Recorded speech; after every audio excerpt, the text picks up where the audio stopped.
Welcome to McPlum, simple solutions served daily.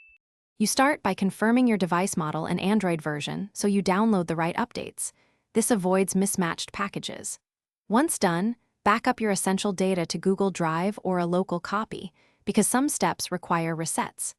Make sure battery is at least 50% and connect to stable Wi-Fi, then disable VPN and battery saver so installations won't be interrupted. Now open Settings, go to Security or System Updates, and we'll move into Targeted Clearing and Reinstalling steps.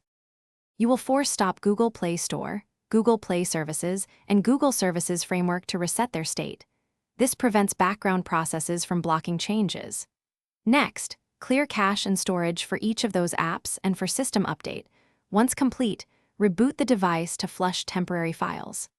If the built-in updater still fails, download the matching OTA file for your model and sideload it via Recovery or ADB. This replaces corrupted components and often resolves persistent update loops.